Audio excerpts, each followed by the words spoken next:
Jadi, saudara-saudara, dengan adanya Kodeks Vatikanus ini dapat disimpulkan bahwa Katolik menyimpan teks-teks asli sebagai salinan dari kitab Perjanjian Baru yang ditulis oleh para rasul ataupun murid-muridnya.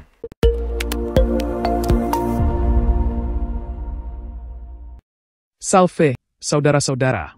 Video ini saya tujukan kepada saudaraku yang Katolik sebagai sharing informasi, dalam rangka memperteguh iman kita sebagai umat Katolik. Inilah Vox Veritatis, suara kebenaran. Saudara-saudara, pada kesempatan ini kita akan melihat tentang Alkitab Perjanjian Baru. Kita akan membahas dari sisi bahasa asli yang digunakan, bagaimana itu ditulis, dan salinannya seperti apa, terjemahannya seperti apa, lalu kemudian juga dalam proses dokumentasi penyimpanan teks-teks Alkitab tersebut. Mari kita lanjutkan. Ketika di zaman awal para rasul memulai pengajaran, belum ada Alkitab Perjanjian Baru dalam bentuk tertulis. Apa yang mereka gunakan pada waktu itu, itulah yang disebut sebagai tradisi lisan. Yang walaupun kemudian tradisi lisan tersebut kemudian ditulis menjadi kitab suci Perjanjian Baru dalam hal ini. Tradisi lisan atau oral tradition adalah cara utama transmisi ajaran kekristenan di zaman budaya Yahudi pada gereja-gereja perdana. Para rasul mengajarkan tentang kehidupan, wafat, dan kemudian kebangkitan Yesus, termasuk juga mujizat dan ajaran moral yang pernah disampaikan oleh Tuhan Yesus. Kemudian, penekanan besar pada kerikma atau proklamasi iman ini adalah seperti di dalam Kisah Para Rasul pasal 2 ayat 22-24 dan 1 Korintus 15 ayat 3-5. Kemudian kita masih pada poin yang pertama, bagian yang kedua, struktur pengajaran utama pada zaman gereja perdana. Yang pertama, fokusnya adalah Yesus sebagai Mesias yang bangkit dari antara orang mati, yaitulah yang dikabarkan sebagai kabar gembira atau kabar sukacita, sebagaimana yang dinubuatkan di dalam Perjanjian Lama dan akhirnya tergenapi di dalam kebangkitan Yesus Kristus.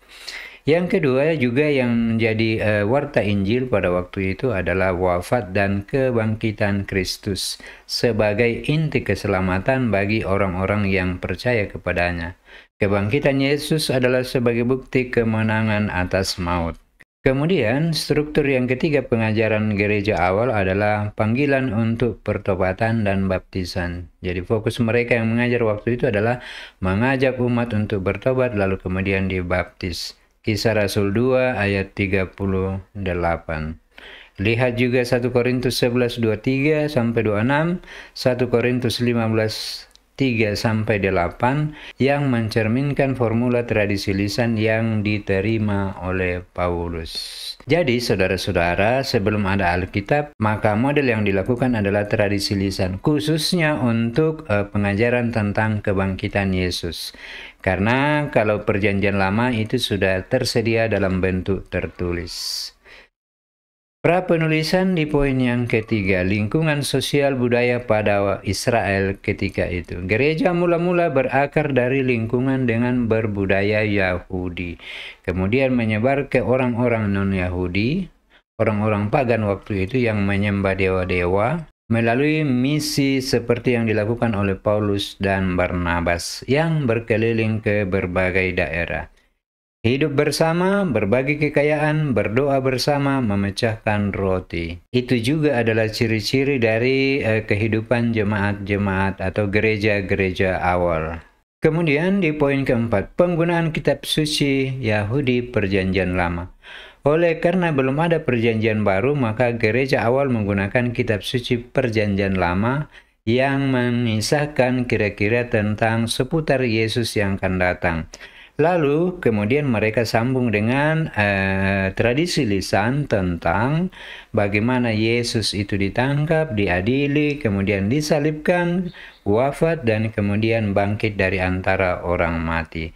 Untuk Perjanjian Lama mereka menggunakan Septuaginta, di mana di dalam Septuaginta tersebut terdapat nubuat yang dibaca ulang dalam terang Kristus. Mereka melihat Yesus sebagai pemenuhan apa yang dinubuatkan dalam Perjanjian Lama, yaitulah ditulis kembali di dalam Lukas 24 ayat 27. Prapenulisan yang kelima adalah fungsi kunci para rasul dan penatua. Para rasul memiliki otoritas sebagai saksi Kristus yang langsung. Artinya, inilah saksi mata tentang bagaimana Yesus bangkit dari antara orang mati. Mereka menjadi dasar komunitas perdana, Efesus 2 ayat 20, dan ajaran mereka dijaga dengan hati-hati. Tradisi yang diwariskan dengan hati-hati. Komunitas-komunitas lokal juga dipimpin oleh penatua atau presbiteroi dan uskup atau episkopoi. Kemudian di poin ke-6, awal terbentuknya liturgi dan sakramen. Pemecahan roti atau ekaristi dan baptisan sudah menjadi praktik tetap pada gereja-gereja awal, di mana dikatakan mereka berkumpul, mengumpulkan apapun yang mereka miliki, berdoa bersama, mengadakan pengajaran, kemudian melakukan pemecahan roti yang saat ini kita sebut sebagai ekaristi. Liturgi berkembang dari pola ibadat Yahudi, doa, mazmur, pembacaan kitab suci, dan pengajaran.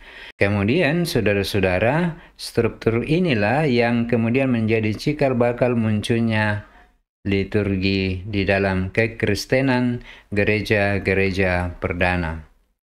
Kita pindah ke bagian yang kedua, yaitu bahasa asli Alkitab Perjanjian Baru. Bahasa utamanya yaitu bahasa Yunani Koine.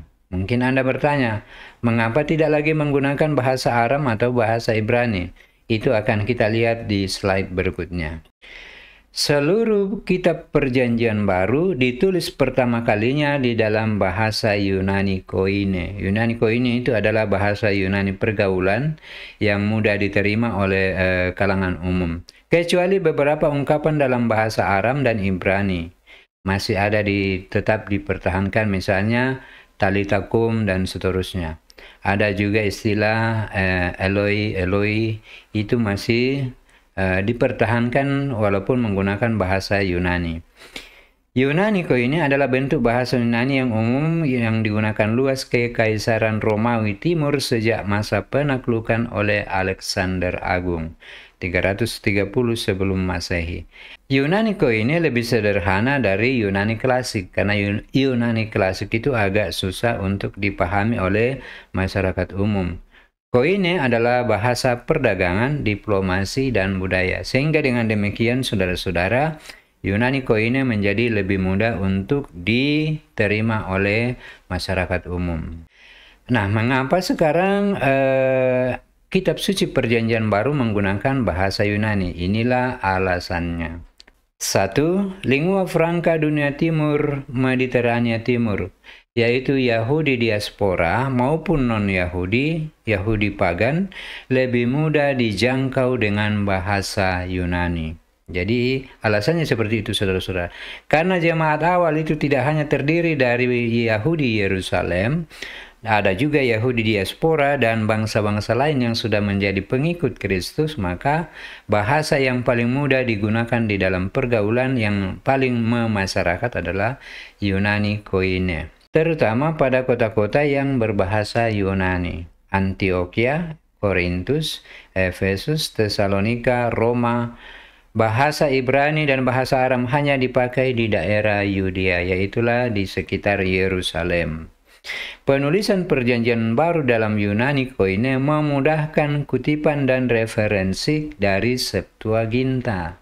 Sebagaimana kita ketahui bahwa zaman Yesus itu Yahudi diaspora, di mana Alkitab yang digunakan pada waktu itu adalah Septuaginta.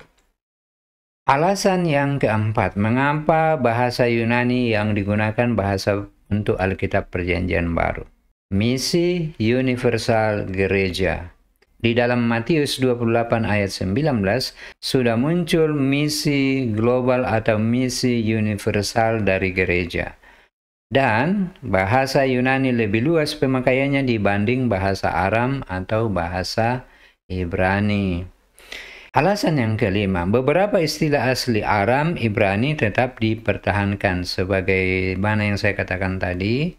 Ada talitakum, Markus 5 ayat 41, artinya digabung di dalam, ada percampuran bahasa Yunani dengan bahasa Aram. Kemudian ada Eli Eli lama sabaktani, Matius 27 ayat 46. Lalu ada juga penggunaan kata Abba, bahasa Ibrani Aram. Lalu sekarang kita pindah ke bagian yang ketiga, para penulis dan kitab-kitab yang ditulis. Matius, Injil Matius, Markus, Injil Markus, Lukas, Injil Lukas, dan Kisah Para Rasul. Jadi Lukas ini menulis 2 kitab, Injil Lukas sendiri, kemudian Kisah Para Rasul. Yohanes, Injil Yohanes, dan Kitab Wahyu. Paulus menulis paling banyak surat-surat di sini. Kemudian ada juga penulis yang tidak diketahui, tidak jelas. Entah mungkin ini adalah muridnya para rasul, tetapi tidak dicantumkan namanya, sehingga sering dianggap sebagai penulis anonim. Kemudian ada Yakobus, penulis surat Yakobus. Kemudian ada Petrus, penulis surat Petrus. Dan Yudas, bukan Yudas Iskariot ya, tapi Yudas yang lain, juga menulis surat Yudas. Kemudian kita pindah ke bagian keempat, tahapan penulisan Perjanjian Baru. 1. Tahap tradisi lisan. Pada awalnya tidak ada yang tertulis, tetapi sifatnya adalah lisan. Ajaran-ajaran Kristus yang diturunkan kepada para rasul kemudian disampaikan kepada gereja pertama melalui tradisi lisan. Pewartaan atau kerikma dalam bentuk khotbah, doa, nyanyian, dan pengajaran. Semuanya itu adalah lisan. Dilakukan oleh saksi mata langsung Rasul Petrus, Yakobus, Yohanes, dan lain-lain. Disampaikan dalam konteks liturgi dan komunitas, doa-doa komunitas. Mengandalkan memori kolektif dan struktur oral yang khas, paralelisme, perumpamaan, dan ringkasan. Jadi, apa yang diajarkan oleh Yesus itu kemudian dirangkum di dalam memori-memori para rasul, kemudian disampaikan kembali kepada jemaat-jemaat pada gereja-gereja awal, karena belum ada Alkitab yang tertulis, belum ada Perjanjian Baru yang bentuknya tertulis. Kemudian bagian keempat, poin yang kedua, tahap penulisan Injil dan surat-surat. Di sini saudara-saudara, ini perkiraan semuanya ya. Kita lihat di yang pertama adalah 30-50 Masehi, tradisi lisan tentang ajaran Yesus. Jadi, setelah tahun 50 sebenarnya barulah mulai ada surat-surat Paulus bagian awal, yaitu Tesalonika, Galatia, dan Korintus. Kemudian, 60-70, Roma, Filipi, Kolose, Filemon, Efesus, dan kemudian 65-70 Injil Markus, 70-85 Injil Matius dan Lukas, 80-90 Kisah Para Rasul, 85-95 Injil Yohanes dan Surat Yohanes, 95-100 Kitab Wahyu, kemudian 100-110 Surat Petrus yang kedua, 3 Yohanes, dan seterusnya. Selanjutnya kita pindah ke bagian yang kelima, penyalinan Alkitab atau bagaimana Alkitab itu kemudian disalin ulang. Poin A, penyalinan awal oleh gereja perdana abad 1-4.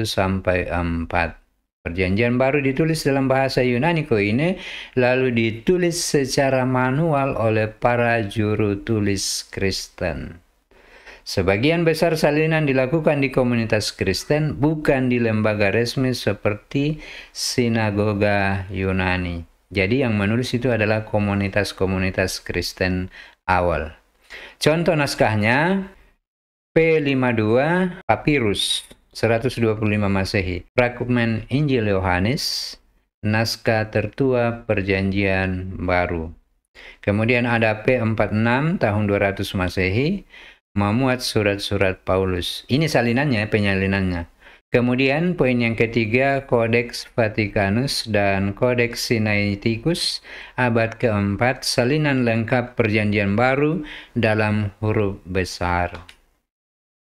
Kemudian di bagian B, penyalinan abad pertengahan 5-15, abad 5-15. Mulai dilakukan oleh biara-biara dan skriptorium seperti Monte Cassino. Teks tertulis dalam bentuk kodeks atau buku, bukan gulungan, karena juga ada ditemukan naskah-naskah gulungan. Mulai digunakan sistem penulisan dengan aksara minuskule atau huruf kecil, lebih efisien. Koreksi dan harmonisasi terjadi secara lokal, kadang menyisipkan catatan pinggir ke dalam teks utama. Pada masa ini, abad 5-15, salinan perjanjian baru berjumlah ribuan banyaknya, tapi dengan ribuan varian teks. Lalu kemudian saudara-saudara kita pindah ke poin ke-6, partisipasi gereja Katolik di dalam penyalinan Alkitab. Proses penyalinan Alkitab oleh biarawan Katolik. Periode waktunya dimulai sekitar abad ke-4 hingga abad 15 Masehi. Aktivitas ini meningkat setelah kekristenan diproklamasikan, dilegalkan oleh Kaisar Konstantinus di dalam dokumen Edik Milan, di mana umat pada waktu itu diberikan kebebasan beragama, yaitulah orang-orang yang berada di bawah kekuasaan Kekaisaran Romawi. Mereka diberikan kebebasan beragama. Lebih-lebih lagi pada saat Kaisar Theodosius menjadikan agama Katolik sebagai agama resmi kekaisaran. Puncaknya penulisan terjadi selama abad pertengahan, yaitu tahun 500 sampai 1500 Masehi, sebelum munculnya mesin cetak. Lokasi penulisan: 1. Skriptorium ditulis di biara-biara Benediktin, Karmelit, Fransiskan, dan ordo lainnya, ordo Katolik yang ada pada waktu itu. Negara-negara penting tempat penulisan seperti Italia, di Monte Cassino, Irlandia, Inggris, dan Prancis, serta Jerman. Ditulis oleh biarawan Katolik. Siapa yang menyalin? Yaitu para biarawan yang biasa disebut sebagai penyalin atau scribes. Bekerja dalam keheningan, dengan doa, dan penuh dengan devosi. Sambil berdoa, mereka melakukan penyalinan teks kitab perjanjian baru. Mereka tidak hanya menyalin, tetapi juga mengiluminasi teks dengan gambar dan hiasan-hiasan pada teks yang disalin. Langkah penulisannya: 1. Proses persiapan perkamen atau velum, yaitu kulit binatang yang diproses untuk dijadikan bahan tulis. Yang kedua, pembuatan tata letak, garis-garis halus ditarik untuk menjaga keteraturan teks. Kemudian yang ketiga, penyalinan manual satu huruf demi huruf, biasanya dari satu manuskrip sumber. Kemudian yang keempat, pemeriksaan akurasi. Kadang-kadang diperiksa oleh kepala biara untuk mencegah terjadinya kesalahan teologis atau terjadinya kesalahan makna teologis. Iluminasi, ditambahkan gambar dan dekorasi untuk menghiasi teks-teks yang disalin. Nah, kemudian saudara-saudara kita pindah ke bagian ketujuh, yaitu terjemahan Alkitab. Bagaimana Alkitab diterjemahkan ke dalam bahasa-bahasa yang lain? Terjemahan yang pertama adalah Pesita, kitab yang berlaku di Syria, abad kedua. Terjemahan Perjanjian Baru ke dalam bahasa Suryani yang berdialek Aram. Kemudian ada juga Vetus Latina. Nah, saudara-saudara, untuk Vetus Latina ini ada banyak sekali ragamnya, tetapi tidak semua diterima oleh gereja Katolik. Ada sebagian yang dianggap tidak tepat. Yang diterima di dalam gereja Katolik pada saat sekarang ini adalah Vulgata. Kemudian terjemahan yang ketiga adalah Koptik yang berlaku di negara Mesir, Armenia, Georgia, Gotik, dan itu terjadi pada abad ketiga sebagai bukti penyebaran Injil di luar Yunani dan Romawi. Di bagian B, Santo Hieronymus menerjemahkan yang dari bahasa Yunani ke dalam bahasa Latin yang kemudian dikenal sebagai Vulgata di dalam gereja Katolik. Ditugaskan oleh Paus Damasus untuk menerjemahkan Alkitab tersebut. Prosesnya adalah langsung dari Perjanjian Baru yang berbahasa Yunani langsung ke bahasa Latin yang terstandar. Vulgata menjadi Alkitab resmi Gereja Katolik selama lebih dari 1000 tahun. Referensi utama dalam Konsili Trente 1546 sebagai otentik. Jadi Vulgata itu ada kembali di dalam Konsili Trente. Itulah yang digunakan oleh Gereja Katolik. Lalu ada juga terjemahan modern, abad ke-16 sampai sekarang. Yang pertama, terjemahan yang dibuat oleh Martin Luther yang terjadi pada zaman Reformasi ke dalam bahasa Jerman. Kemudian di poin yang kedua ada versi King James atau King James Version 1611 berdasarkan teks Yunani Reformasi atau Textus Receptus. Di poin yang ketiga yaitu abad 20-21. Yang pertama untuk terjemahan abad ke-20-21 adalah berdasarkan naskah Yunani Kritis.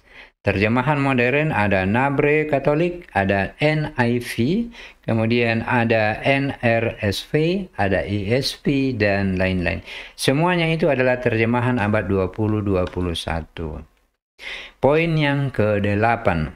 Dokumentasi dan penyimpanan teks-teks asli. Teks asli adalah naskah tulisan pertama dari penulis Perjanjian Baru yang ditulis misalnya oleh Paulus, Lukas, dan Yohanes.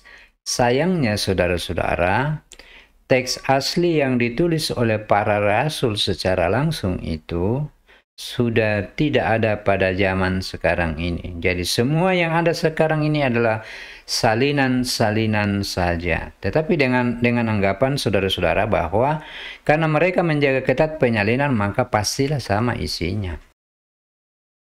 Kemudian penyimpanan di dalam kodeks dan di perpustakaan.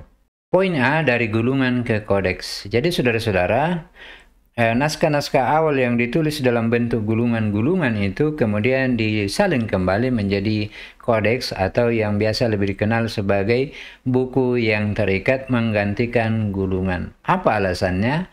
Karena kodeks lebih mudah dicari sebagai referensi. Kemudian yang kedua adalah bisa memuat lebih banyak teks dalam bentuk kodeks. Yang kedua, kodeks-kodeks yang penting, yaitu yang pertama, Kodeks Sinaiticus 350 Masehi. Disimpan sekarang di British Library di negara Inggris. Kemudian ada Kodeks Vaticanus disimpan di Perpustakaan Vatikan. Jadi, saudara-saudara, dengan adanya Kodeks Vaticanus ini dapat disimpulkan bahwa Katolik menyimpan teks-teks asli sebagai salinan dari kitab Perjanjian Baru yang ditulis oleh para rasul ataupun murid-muridnya. Kemudian di bagian B, perpustakaan Kristen awal, tempat menyimpannya. Beberapa perpustakaan gereja mencatat katalog Alkitab Perjanjian Baru dan Perjanjian Lama. Ada tersimpan di Alexandria, Kaisaria Maritima, kemudian ada juga yang tersimpan di Antioquia, kemudian di Roma. Ada juga tempat penyimpanan kodeks ini di Pusat Penyalinan dan Pengarsipan Teks Suci. Kemudian perpustakaan Kristen awal ada juga Origenes, Eusebius, dan Jerome yang dikenal memiliki koleksi besar naskah kitab suci. Nah, saudara-saudara, di bagian akhir sebelum saya menutup video ini, saya perlihatkan kepada Anda sumber referensi. Apa yang saya uraikan tadi itu ada di dalam referensi-referensi yang saya tampilkan di depan. Apabila Anda ingin menelusuri tentang apa yang saya sampaikan tadi, silakan dicari dari sumber-sumber ini. Anda boleh mengambil screenshot, lalu kemudian Anda mencari sendiri sesuai dengan kebutuhan Anda. Ada 23 yang saya sempatkan untuk santumkan di sini, saudara-saudara. Ini sumber-sumbernya bagus-bagus dan ini menyangkut sejarah kekristenan mulai dari awal sampai pada saat sekarang ini. Nah, saudara-saudara, itulah proses bagaimana Alkitab Perjanjian Baru ditulis. Dari para rasul yang menulis, kemudian dilakukan penyalinan-penyalinan baik oleh komunitas Kristen awal maupun oleh biara-biara gereja Katolik di gereja-gereja pertama. Sampai di sini video kita untuk kesempatan ini. Semoga bermanfaat bagi umat Katolik. Sampai jumpa di video berikutnya. Salam sehat dan semoga Tuhan memberkati kita semua. Amin.